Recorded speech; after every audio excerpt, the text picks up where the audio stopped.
Hey everyone, welcome to Mythology Explained. In today's video, we're going to discuss the 7 most devastating weapons in Greek mythology.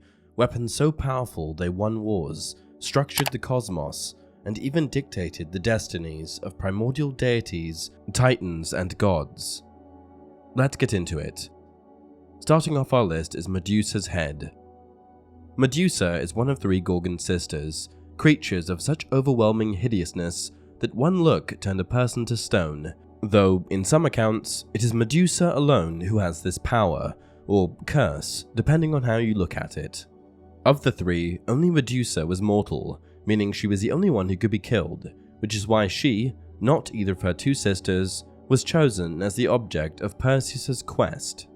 Depending on the version, Medusa was either transformed from the beautiful woman that she was into a snakehead monster, or was born a Gorgon, the daughter of Phorcys and his sister Ceto, both of them sea deities, though perhaps Ceto, whose name was a generic term for sea monster, was more monster than goddess.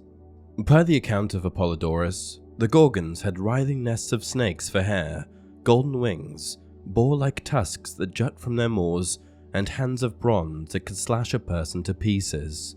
Perseus did succeed in his quest to slay Medusa, however, in large part, this achievement can more so be attributed to the gifts he was lent than to his prowess as a monster slayer, outfitted in winged sandals that granted flight and a helmet that bestowed invisibility, wielding an impossibly sharp sword and a shield so burnished it could be used as a mirror.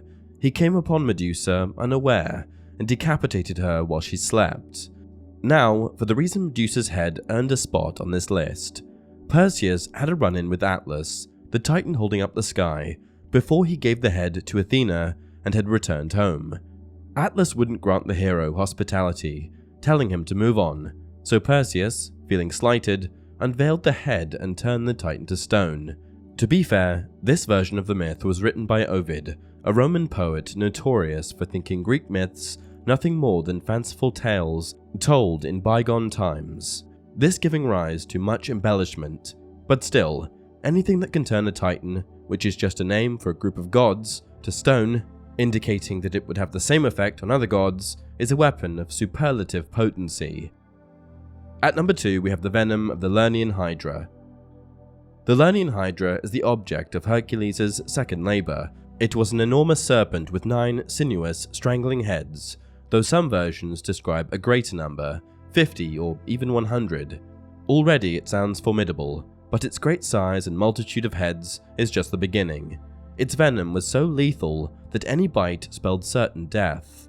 2 heads would grow back each time one was severed or bludgeoned, and the center head was immortal, so couldn't be killed. Hercules wins, but not without the help of Iolaus, who cauterized the gory stumps left after each head was destroyed. Because the center head was immortal, the best Hercules could do was bury it. Before he left, he dipped his arrows in the Hydra's venom. With these augmented arrows bristling in his quiver, Hercules was able to dispatch many a foe with relative ease. One of these was Geryon, a triple-headed, triple-bodied giant. He was known for his exceptional herd of crimson cattle, and the object of Hercules' 10th labor was to drive them away and retrieve them, putting the 2 at odds. What otherwise would have been a fierce battle, I'm sure, was ended at a distance when Hercules let loose and pierced Geryon with a single arrow, killing him. Perhaps the instance in which the lethality of the Hydra's venom is best showcased comes in Chiron's story. Chiron was an immortal centaur and a trainer of heroes. In an unfortunate turn of events, Chiron was wounded by one of Hercules' arrows, and because Chiron was immortal, he could not die, making his immortality, in this case, more of a curse than a blessing. The excruciating pain caused by the arrow didn't subside, which meant that Chiron's immortality trapped him in a state of perpetual pain.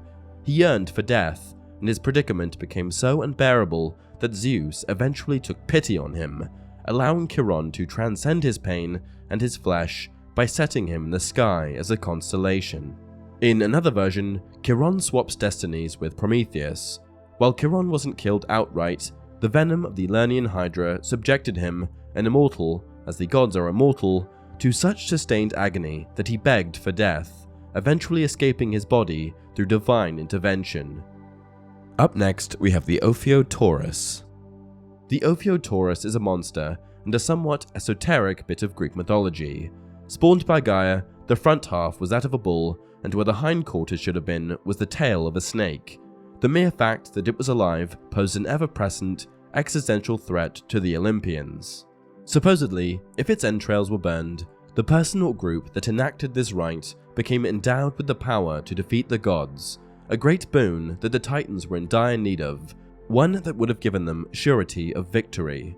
From what I've read, there seems to be only one source that mentions the Theophio Taurus, which is Fasti, the last major work written by the Roman poet Ovid after he was banished to the Black Sea city of Tomis by Emperor Augustus. The book gives an account of the Roman year and of its many religious festivals. It comprises 12 books, one corresponding to each month of the year, but only the first 6 books endured the passing of the centuries and still exist today. The passage that pertains to the Theophio Taurus describes how a kite, a medium-sized bird of prey, became set in the sky amongst the stars. It says that Saturnus, the Latin version of Saturn, whom the Romans equated with the Titan Cronus, was cast down by Jove, another name for Jupiter, the Roman equivalent for Zeus. Cronus galvanized the Titans and then turned to the Fates, by whom he was purportedly owed assistance. A monster, the Theophio Taurus was imprisoned by the goddess Styx in a black grove, protected by a triple wall, possibly meaning Tartarus, which was described as being enclosed in 3 walls by other Roman writers. Even the existence of the Theophio Taurus posed a grave threat to the gods, for the burning of its entrails bestowed the power to defeat them. Briareus, here incarnated as a giant ally of the Titans, not as one of the 3 hecatoncheires, slayed the Theophio Taurus with an adamantine axe. However, the danger of this precarious predicament was averted when Zeus sent the birds of the sky to retrieve the entrails before they were burned. In this task, a kite succeeded, and for its great service to the gods, Zeus rewarded it by giving it a place amongst the stars. Had the Titan succeeded in burning the Theophio Taurus's entrails, it would have spelled disaster for the gods, who would have been defeated and imprisoned in Tartarus. It is possible that the details of this quote were derived from the Titanomachy, the lost epic that described the war between the gods and the Titans. However, it's also possible that Ovid just invented them. He was a notorious embellisher, and it's well documented that he thought the old stories of the Greeks to be nothing but nonsense written by fools. Here's a couple lines he wrote. "I prate of ancient poets, monstrous lies, ne'er seen or now or then by human eyes." At numbers 4, 5, 6, we have Zeus's lightning, Poseidon's trident, Hades' helm of darkness. We're going to begin with a quick overview of the events leading up to what transpired during the Titanomachy, the 10-year war between the gods and the Titans, as it explains the origin of all 3 of these weapons. After that preliminary explanation, we'll look at each weapon individually, and if you're not interested in hearing about what transpired during the Titanomachy, a war we've already discussed on this channel, feel free to use the timestamps and skip ahead. Gaia and Uranus prophesied to Cronus that he was destined to be supplanted by one of his children, as he himself had supplanted his father. In an effort to forestall this eventuality, Cronus swallowed each of his children as they were born. He sired the first 6 Olympian gods, Hestia, Demeter, Hera, Hades, Poseidon, and Zeus, and one by one he imprisoned them inside himself, that is, with the exception of Zeus. The Titan Rhea, Cronus' consort, became more grief-stricken with each child she lost. She couldn't bear to have her youngest child taken like all the others, so she swaddled a stone in baby's wrappings and proffered it to Cronus in Zeus' stead. Cronus swallowed the stone and, with that act, thought he had preempted the inexorable words of prophecy. However, unbeknownst to him, Zeus had been whisked away and was being raised in secret. Years later, when Zeus was fully grown, he came out of hiding and rescued his siblings by forcing Cronus to disgorge them, beginning the Titanomachy. During the 10 years the gods and the Titans were at war, Zeus freed the hecatoncheires and the cyclopes from Tartarus. Both trios joined the gods and, working in concert, combined into an overwhelming force that even the Titans couldn't withstand. The hecatoncheires contributed to the war effort by being indomitable forces of destruction. Each of them had 100 arms, 50 on each shoulder, making for 300 arms total amongst the three of them. They unleashed an onslaught of projectiles at the Titans, crushing volley after crushing volley, but they didn't use bows, spears, or slings. No, they gouged rock from the earth, leaving craters, and they broke off crags and peaks, hurling a relentless barrage, battering the Titans with what must have looked like mountain ranges arcing through, then plummeting from the sky. The contribution of the three Cyclopes was of another sort. Though surpassed in size and strength by the Hecatoncheires, they were master craftsmen, so they forged three awesome weapons for the gods: lightning for Zeus, a trident for Poseidon, and the Helm of Darkness for Hades. With that covered, we're now going to look at each of these three weapons in turn. Zeus's lightning was instrumental to forging the hierarchy of the cosmos. It helped him win the Titanomachy, which resulted in the Titans, the previous rulers of creation, being imprisoned in Tartarus. It helped him win the Gigantomachy, which was the war between the gods and the giants, and it helped him defeat Typhon, unequivocally the most powerful monster in Greek mythology. Thunder and lightning were phenomena as old as the earth, but for millennia in the primordial past, even though they technically existed, they weren't able to be heard and seen. Gaia thought them such destructive forces that she hid them away. It wasn't until the Titanomachy, when the Cyclopes were forging weapons for the gods, that Gaia allowed thunder and lightning back into the world. Here's a passage from Hesiod's Theogony that speaks to this. He set his father's brothers free from their baneful bondage, the sons of heaven whom their father in his folly had imprisoned, and they returned thanks for his goodness by giving him thunder and lightning and the smoking bolt, which mighty earth had kept hidden up to then. With these to rely on, he is lord of mortals and immortals. The three Cyclopes born to Gaia and Uranus were godlike giants. They were called Arges, the Flashing One, Brontes, the Thunderer, and Sterapes, lightning bolts. By the account of the Roman poet Virgil, their forge was located in Sicily under Mount Etna, where even long after the Titan War was won, they continued the unending labor of crafting fresh bolts for the king of the gods. Now, there was a fair bit of distance that separated the volcanic forges beneath Mount Etna from the pinnacle of Mount Olympus, and I'm sure Zeus wouldn't have relished the mundane duty of fetching his own bolts, which is why there was probably a delivery system in place. We know from Hesiod's Theogony and other sources that Pegasus, the winged horse that sprung from the gory stump of Medusa's neck after she was decapitated, was the creature that carried thunder and lightning to Zeus, keeping the clouds crackling like a well-stocked quiver, so it could be that Pegasus was making trips to and from the forge. Poseidon's trident, a three-pronged fisherman's spear, was his signature weapon, though he also sometimes wielded a boulder, either of unadorned rock or decorated with sea creatures, depending on the depiction. Greek mythology is quite ambiguous when it comes to clarifying exactly what Poseidon's trident does. Because of this, you can't really discern whether it amplifies powers Poseidon already possessed or bestows him with new powers he otherwise wouldn't have. I could be wrong here, so if anyone is aware of any passages that pertain to this, please share them in the comments. Anyway, because I wasn't able to ascertain any specifics regarding what the trident endows, we're going to quickly discuss two instances that showcase two of Poseidon's primary powers, which are earth manipulation and water manipulation. In the Iliad, there's a passage in which Poseidon lets his strength roll through the earth, shaking the world.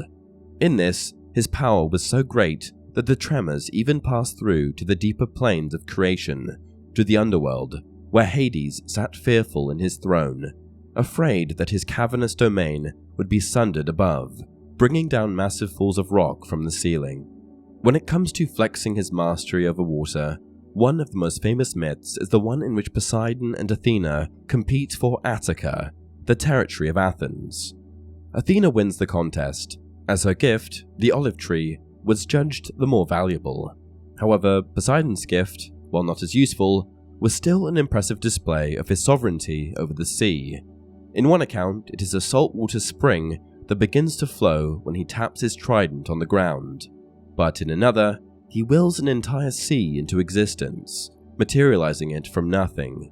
Here's the passage from the Bibliotheca of Apollodorus. So Poseidon was the first to come to Attica, and striking a blow with his trident on the middle of the Acropolis, he caused a sea to appear, which is now known as the Erechtheiid Sea. Though Hades was by no means an evil god, in fact, when looked at through a modern lens, he seems to have been far better in terms of scruples and impulse control than either of his two brothers. He was the ruler of Death's domain, making him more or less synonymous with death, even though he wasn't, technically, the god of death itself, who was Thanatos.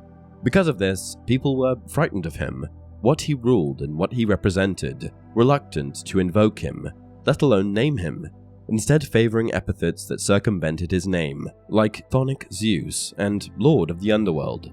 One of the consequences of this is that he's conspicuously absent from Greek mythology, especially so when considering his importance. He is, after all, one of the three most powerful Olympian gods. An example of this is him being mostly absent from both the Iliad and the Odyssey, as opposed to Zeus and Poseidon, both of them playing an important role in each. With respect to how this relates to the video, there just aren't many stories in which Hades' powers are put on display.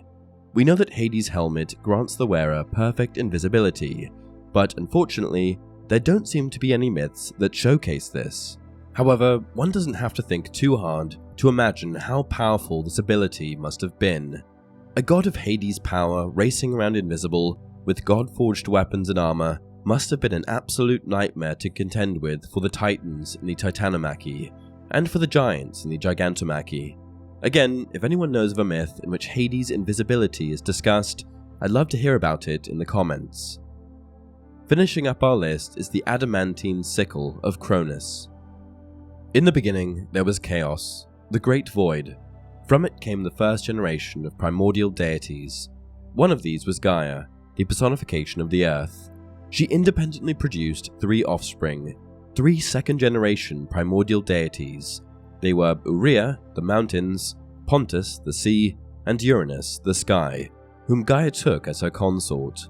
Together, they had many children, the 3 Hecatoncheires, hundred-handers, the 3 Cyclopes, one-eyed giants, and the 12 first-generation Titans. Uranus enveloped Gaia in a smothering embrace so that there was no separation between them. Because of this, there wasn't any room for Gaia's children to be born. This was a source of great anguish for Gaia, as her children, all of prodigious size, especially the Hecatoncheires, were trapped inside her. Gaia supplicated the Titans to champion her by overthrowing Uranus, their father. Cronus, the youngest of the Titans, and the most ambitious and audacious of them, came to his mother's aid, though his intentions weren't purely altruistic. After all, the crown of creation was up for grabs. He lay in wait, a sickle of grey adamant in hand, and he ambushed Uranus, castrating him, then tossing the severed genitals into the sea. Thus, he supplanted his father, and a new age began, the age of Titan rule.